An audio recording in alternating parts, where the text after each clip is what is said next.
please welcome Ville-Veikko Mattila. Okay. Yeah, thanks for the introduction, and can you hear me well? It's okay? Good. So I'm coming from Nokia Technologies, and Nokia Tech is one of the 5 business units that we will now have when we have closed the deal with Alcatel-Lucent in early next year.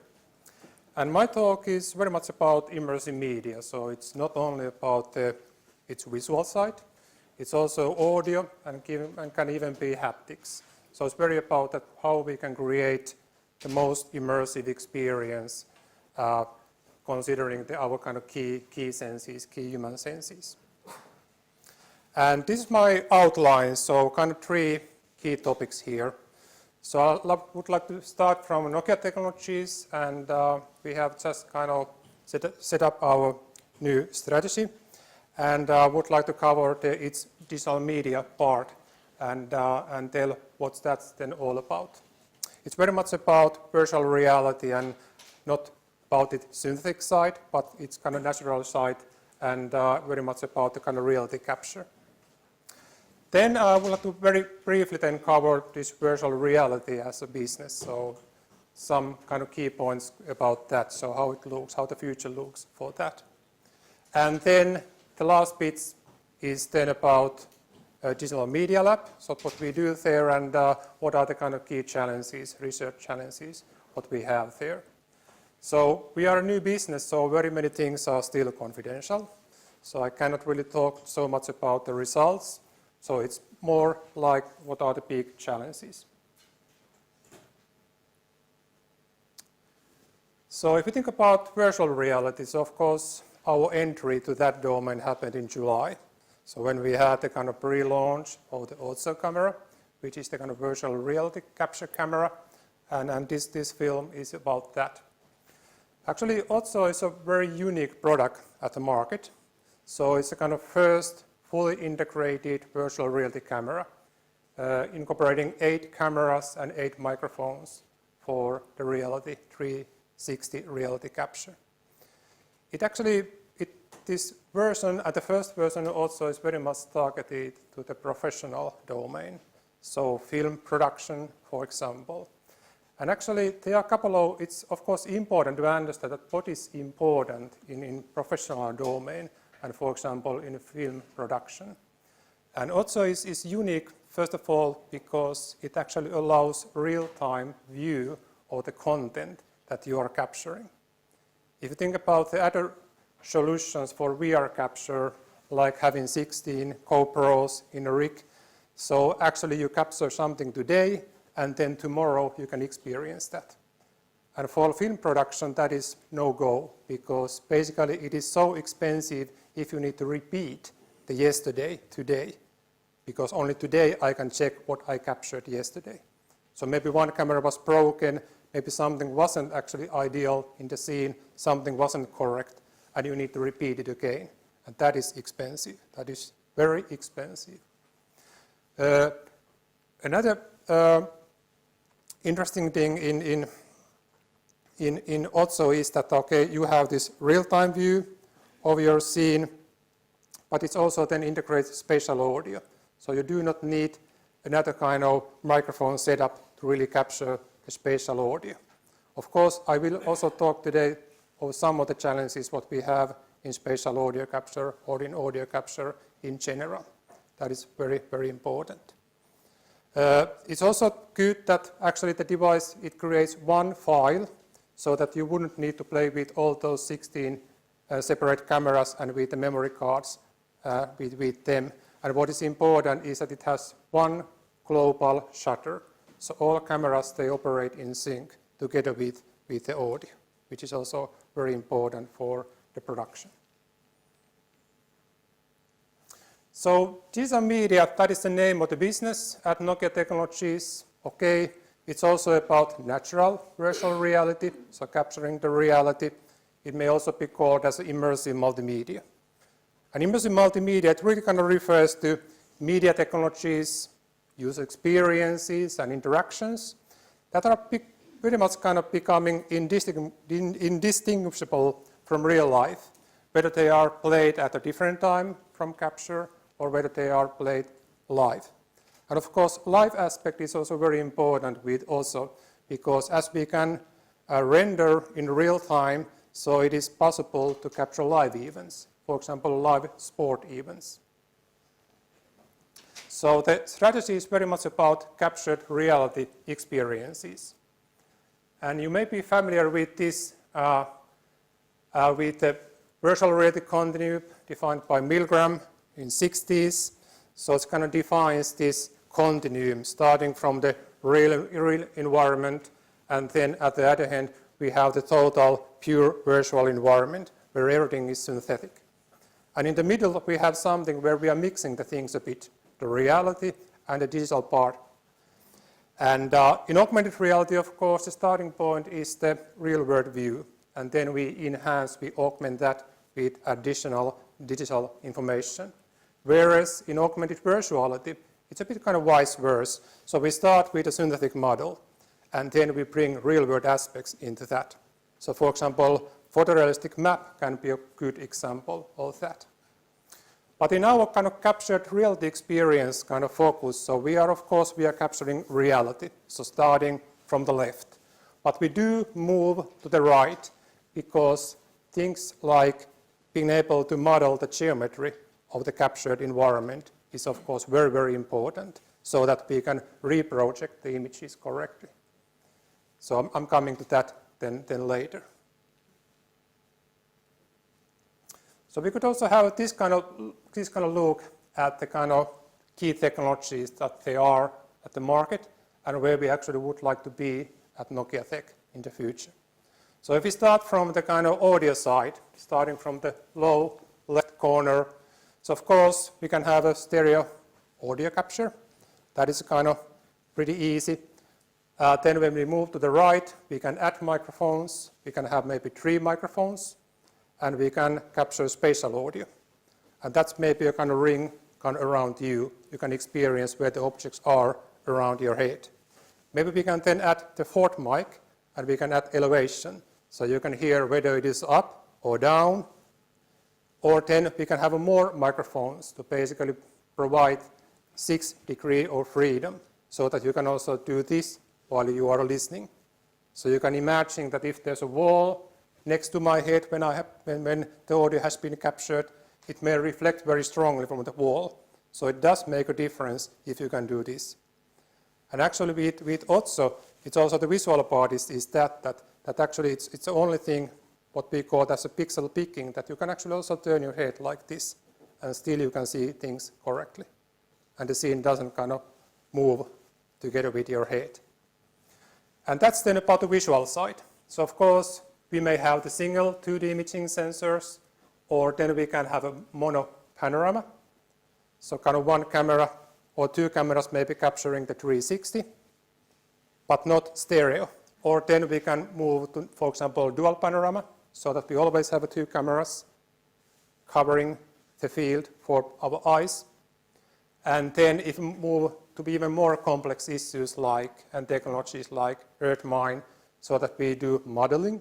We model, for example, in that case, cities, the streets, buildings, all objects that are there, and then we can maybe project the images on top of that 3D model.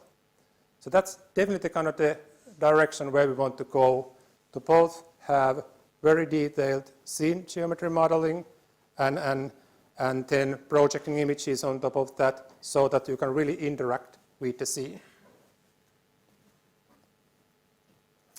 If you think about virtual reality, so of course the topic as such has been on everybody's lips for some time already. There's a very, very high investments by Facebook, by Oculus Rift, for example, by Microsoft, Google. So a lot of high investments in the domain. And actually the Wired magazine and its July edition is a kind of good, there's a good article about the different kind of applications we could kind of make in this VR domain, ranging from education to medicine. For example, in education, we know that if you are watching videos or lectures, you don't learn as well as if you were there in reality. So that if we can really kind of bring the feeling of presence via VR, so we may also enhance education. And of course, medicine, on the other hand, even in Finland, so that what is this kind of remote medicine? So that I can meet a doctor remotely. Of course, the magic hand is still missing, that I can then touch, or the doctor can touch the patient. But you can see, you can experience, and get the feeling being present. Something about the business side, so a couple of graphs here. So first of all the virtual reality headsets. I think that still by 2020, so 90% of that is happening on smartphones. And you may have something like Samsung Gear VR, where you can plug in your smartphone and to create a virtual reality headset. Or then Google Cardboard, which is also pretty problematic because there's not only one implementation or specification, so they all differ a bit depending on from whom you that order. But it's anyway estimated that market, it really kind of ramps up pretty quickly. And of course the content is the kind of key issue there, that what is the compelling content that I can experience over VR. Of course, at Nokia, we do not believe that, okay, the future of media is this, that, okay, I'm sitting with my family, and then we all are like this. So it's kind of very unsocial kind of thing. Of course, we want to have discussions with our friends, with our loved ones, when we are also watching TV. But on the other hand, we are very used to all that interactivity with tablets and smartphones. We can pinch, we can tap, we can slide, and our kids are very used to that. So I saw my friend's 3-year-old daughter. She went to the television set and tried to do that with the television and was wondering that, okay, what the hell? Is it broken or what? So we all actually expect quite a lot of interactivity with media. So if you think about, for example, Otso, so it actually creates the digital master. And that is the starting point. Of course, it can also be the ultimate experience that we can experience with head-mounted displays. But that is the master, and then we can come down to tablets, to smartphones, to whatever devices you have to consume the media. The key thing is that the media becomes interactive. You can touch, you can turn, you can control that. And then if you have a look at the different kind of industries, so where VR media could make sense. Of course, sport is actually very important because virtual reality brings the immersion and the feeling of actually being present there. And sport is something that, if you think about Wimbledon, you may have that 1,000-pound seat there. Of course, you can afford that. You can afford traveling there. You don't have the time. But what about if we had a camera there and we can share that straight to the internet in live? That is quite powerful, and you may be willing to pay $1, €1, all that. So things like NBA, NFL are very important. Also movies, adult content, definitely yes, you want to have the immersion there, being present. And then, of course, video games, that is traditional, and that is maybe the first area that really drives the VR adoption. And it's really not so that you would be using the device, the head-mounted device, all the time. But you can do that every now and then. And it's very much about this parallel use of many different devices together. And the head-mounted display, the virtual reality headset, providing the kind of feeling of really being present there. Okay, then moving to digital media lab. So we have 3 kind of focus areas in our lab, and we are driving the kind of research for Nokia future in this domain. And of course, Nokia Tech overall is about building new business for Nokia. Three key focus areas, of course, media coding and transport. We have big challenges there. Because if you have those multiple cameras, multiple microphones, it can be several hundreds of megabytes per second, the data that the device is producing. And how I'm going to deliver that to customers. Of course, compression is a big question. And in my coming slides, I would like to talk a bit about VR video and also about audio coding and what are the big challenges there. Then the second area is media cloud analytics, and it's about intelligence, it's about machine learning, and it's about analyzing the captured scene so that we can enable interaction. Because if it's just a kind of picture, so we cannot touch, then we cannot do anything. But we really need to kind of pick up the geometry, we need to pick up the kind of objects there, we need to understand what they are, what are the activities there, so that we can enable interaction for the consumers, so that they can interact with the content, they can play with the content. And in the following, I would like to talk about preview point rendering, and then also again about distributed audio and about its capture side. And then the third topic here is UI interaction, and what's that for virtual reality, and how that is different from, for example, these devices. Okay, but hey, starting from VR video and video coding. So, of course, we know in general that the video data rates, they are just growing. The spatial resolution is growing. Okay, we will have a 4K soon. The content also for that. 8K is coming in the future. Also then the temporal resolution is getting higher, so more frames per second, from 60 to 120 to 240. And then, of course, the high dynamic range is an important issue. If we have one camera shooting to a shadow and another camera shooting to the sun, so of course, huge dynamic difference. And then the issue of having multiple cameras per device. And if you think about the kind of evolution of video codecs and their standardization, so we had the advanced video codec that was standardized 2003. And then the high efficiency video codec was standardized 2013. And there was a 50% bitrate reduction between these two codecs. And if you think about 50%, and if you think about the IP networks, so pretty soon 80% of all that data in IP network is video. So the global impact is huge if you think about reducing it to half. So, and if you then think about the future, so the way to H.266, and actually its standardization has already started at MPEC and ITU-TIC. So again, I'm sure we aim at 50% bitrate reduction. But now, if you think about VR video, so it's actually different. And there are new types of content because we actually make use of fisheye lenses. So lenses that have a very large field of view.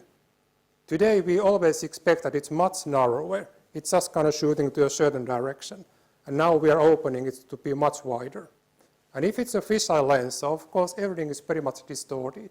If there's an object moving from left to right, it maybe kind of grows a bit then and then gets smaller again. So very much distorted. And if you think about all standardized codecs, so they all apply this kind of block-based translational motion model. So basically the motion model doesn't work for such content. Last year we standardized the multi-view and scalable versions of the and of course these signals are very, very different in nature. And in addition to this kind of mono voice, of course, stereo capture may be important, and in the end, spatial capture of the audio, which is of course also very important for virtual reality experiences. And if we think about virtual reality, so actually that also drives new type of audio usage scenarios. Because you basically cannot have the boom mic there anymore if you are filming something. You cannot have the guy there holding the mic anymore because he's visible in the view. That's impossible. So we are going towards kind of distributed audio capture, so that the audio capture is first of all wireless and it's distributed to the field that we want to capture. And key kind of things there or requirements for the codecs is delay. Of course, quality is also very important, but the delay, being able to encode the data as quickly as possible and not to degrade it at the very beginning so that it can be then degraded later. But the delay is the most important thing. And it's actually also very important considering the future of voice communication or telecommunication. And if you think about 5G, because the delay requirements there, if we are going towards this IoT kind of vision, is much stricter. And if you think about the distributed audio, also this audio capture is the new challenges. The boom mic is not there anymore. You cannot have the director behind the camera anymore because he would be visible. So then the key issue is that, okay, how do we guarantee high quality audio capture? In Otso we have 8 microphones in the ball, but that can only capture the ambient spatial audio around the camera. But very often we may have some object of interest that we want to capture more precisely with better audio quality. And that's then the question about the lavalier microphones, the on-field microphones. I'm using one now. So that is the kind of key thing for distributed audio. So you may have a kind of events like election debate. You want to capture the people there. You may have actors in a movie scene that are wearing something like this so that we can capture the audio. And actually then the key challenge there is that, okay, how do I kind of track these microphones? If I'm moving here like now and you are hearing me from different directions, so how do we kind of track this microphone? Because if the camera is there, so how do I know that the mic is now here? And I'm kind of moving around maybe the 360 camera. And of course, we need to develop a solution to localize the microphone. So maybe we can apply radio technologies to track, but maybe also we want to have a kind of multimodal approach in place so that we can also have the cameras there, maybe depth cameras, to be able to follow those objects that have the lavalier microphones. And then the question is that how do we do the mixing? Because this signal is actually very plain. So you can hear my voice clearly, but this doesn't deliver the acoustic environment of this space. So if I'm taking this off, so of course my sound would be very different because it would also capture this acoustic environment. So it's impossible to just add that plain signal to the spatial audio capture what we have on the camera. So something must be done. And then what about then the sound propagation? So my sound waves, they are just propagating from the walls, reflecting from here and there, and then having different kind of delays. So how do I control that? And how do I control that from the different frequencies? So we need to have some kind of steerable beamforming on the camera device so that if there's an echo coming from somewhere, I could kind of attenuate that direction. And that is about the acoustic source separation, actually quite complex issue. And then the question about this plain voice, this plain audio. So how do I synthesize that so that it can also kind of describe this environment and this space what we have there? And that's where we also need this geometry modeling, so we can understand that, okay, whether it is an open field outside or whether I have this size of a room where I'm talking. And then in the end, we also need to understand something about those audio sources. So whether I'm talking, whether I'm singing, whether I'm just having a discussion with you, so that may have an effect on how do we want to mix the source into the spatial audio. And then the final issue, interaction. So if it's like this, it's quite difficult to interact So I don't even see my hands. So what do I do?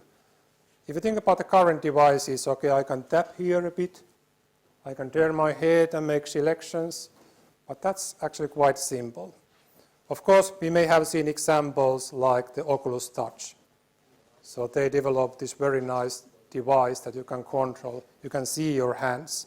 And I can touch virtual objects, pick them up, rotate them, and do all these actions that may be needed. Another problem is then this amount of content. Already now when we have these 2D devices, so we have and we are shooting so much. So we have the problem to manage our personal content. But what about in the future if it's 360? So it's even more data and it's even more views. So how do I kind of manage all that? So the finding the essential becomes just harder. And of course, in the end, it is really about being able to analyze the content that you have captured so that we can create the metadata. I can use the metadata to explore and find my essential moments from the past. And I can use the metadata and to enable interaction with the content. I can tap objects. I can tap a face and find other shots with that face, for example. We have been working on a couple of important topics in this kind of interaction area. First of all, we have been working already for many years for near-eye display technology, making use of diffractive optics.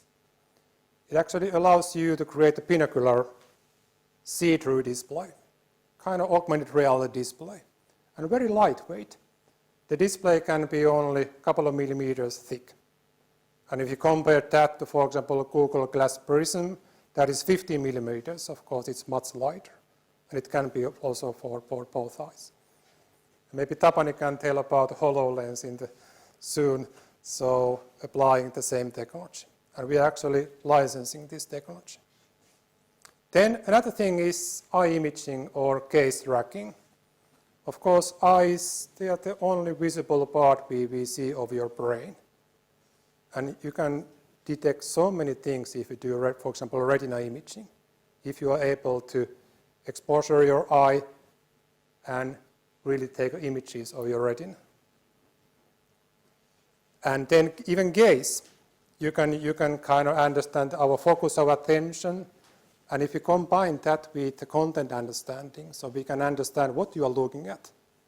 And that's very interesting feedback channel back from the consumer to the servers, for example, for advertisement purposes. Really to understand, okay, what you looked at in different scenes. But it's also very handy to understand users' emotions and physiological state like excitement. Oh, this is so great film I'm looking at. Or then also stress, fatigue, alertness, and generally cognitive load. And it's a very interesting information when I'm consuming content, how I'm perceiving that, and feeding that information back to the server, to the content server. And then, of course, haptics. That is the third senses here. And how we can use haptics to increase immersion. If you think about data classes, so virtual reality classes, so how I can use the haptics around my head to increase the feeling of immersion. Okay, as a kind of summary, so we are really much thinking that there's a disruption coming in media. So it's becoming more interactive, it's becoming more immersive, and doesn't mean that it's this all the time, but that is one option, and you may be very interested in that option. If you think about, for example, sport, live sport, concerts, movies, even adult content, so there are very many kind of possibilities there.